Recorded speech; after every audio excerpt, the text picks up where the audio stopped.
Voice of പെരിയയുടെ നേതൃത്വത്തിൽ മയക്കുമരുന്ന് ശൃംഖലയ്ക്കെതിരെ ബോധവൽക്കരണ സദസ്സ് സംഘടിപ്പിച്ചു. ടൗണിൽ വെച്ച് നടന്ന ബോധവൽക്കരണ സദസ്സ് കണ്ണൂർ യൂണിവേഴ്സിറ്റി മുൻ vice chancellor doctor Khader Mangad ഉദ്ഘാടനം ചെയ്തു. വർദ്ധിച്ചുവരുന്ന മയക്കുമരുന്ന് വ്യാപനത്തിനെതിരെ വോയിസ് ഓഫ് പെരിയയുടെ നേതൃത്വത്തിൽ വിരുദ്ധ സദസ്സ് നടത്തി. കണ്ണൂർ സർവകലാശാല മുൻ vice chancellor doctor Khader Mangad ഉദ്ഘാടനം ചെയ്തു. ബലിവേദികൾ തയ്യാറാക്കപ്പെട്ടുകൊണ്ടിരിക്കുന്നു. ഏതാണ് ബലിവേദികൾ?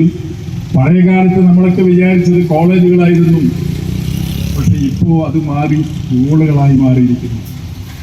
10-12 വയസ്സുള്ള ചെറിയ മക്കൾ ഒന്ന് ആലോചിച്ച് നോക്കി. ആ മക്കൾ നമ്മളറിയാതെ അവരിതിന്റെ പിന്നാലെ പോയി പോകുന്നു. എന്താ പറയുന്നത്? ഇവരെങ്ങനെയാ ഇവരെ ആകർഷിക്കുന്നത്? അവര് പറയുന്നത് എന്താണെന്നറിയോ? ഏതെങ്കിലും ഒരു ക്ലാസ് 50 കുട്ടികൾ പഠിക്കുന്ന ഒരു ക്ലാസ്സിൽ ഒരു വിദ്യാർത്ഥിയെ ഇവര് തെരഞ്ഞെടുക്കും. വി കെ അരവിന്ദൻ അധ്യക്ഷനായി. Assistant preventive officer NG Raghunath class എടുത്തു.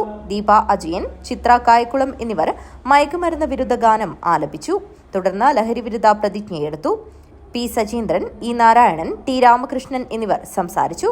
മധു പൊന്നരട്ട സ്വാഗതവും R ശിവശങ്കരൻ നന്ദിയും പറഞ്ഞു.